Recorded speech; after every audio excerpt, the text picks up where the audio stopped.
Welcome to Guns, Guns, Gear, and Guns with Gary Gunderson. I am Gary Gunderson. Today I have a Chinese Type 56 chest rig, which is meant for the Chinese SKS, known as the Type 56.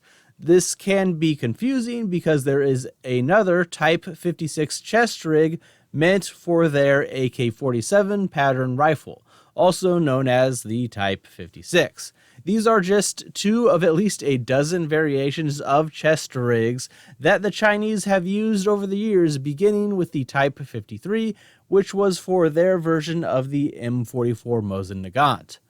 These SKS Type 56 chest rigs have 10 pouches, open and close with a wooden toggle, and contain 10 rounds of 7.62x39 on a stripper clip, with 2 of those stripper clips per each pouch, bringing you a total of 200 rounds for the loadout.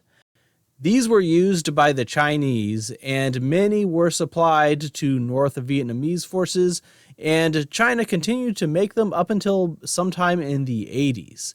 The earlier ones are more of a brown and tan color, while later ones became all green.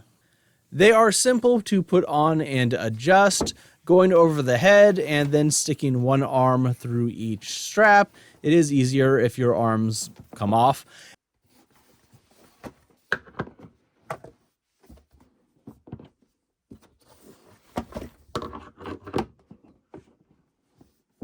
And simply tying the ends together behind your back to properly secure it in place. I have not seen there is a specific knot the Chinese use, but this will do. There are adjustable straps that you have to go through this kind of knot system, but you can bring it up and down on your torso with that.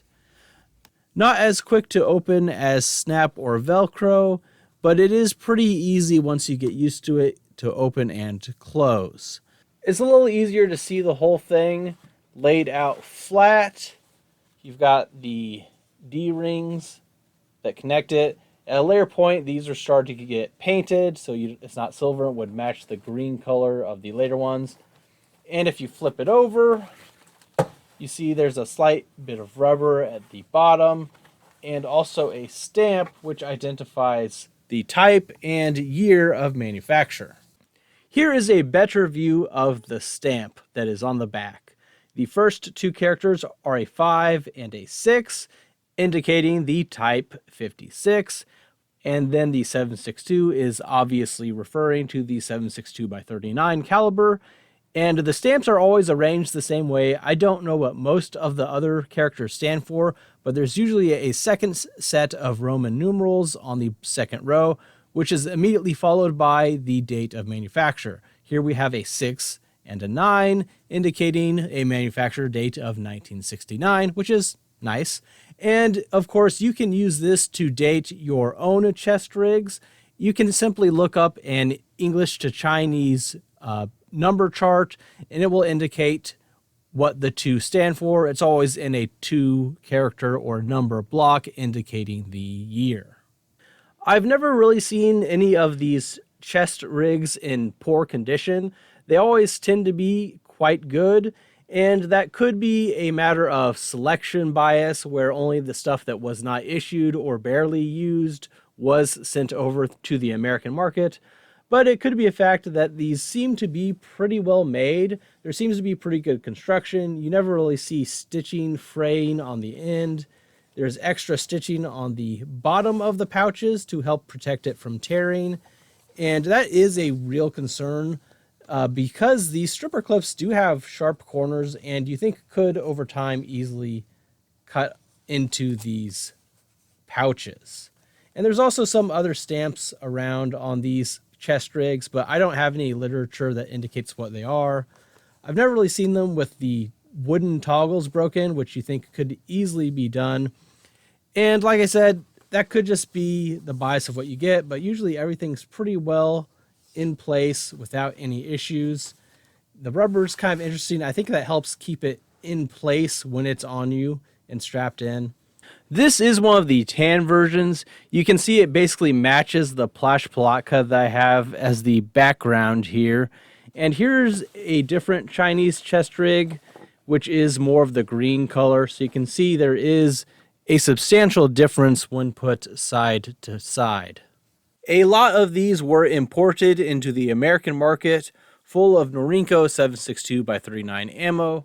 They mostly had these copper washed rounds, so they're pretty easy to identify if these are original to the rig or have been shot and replaced if you purchase one that is full of ammo.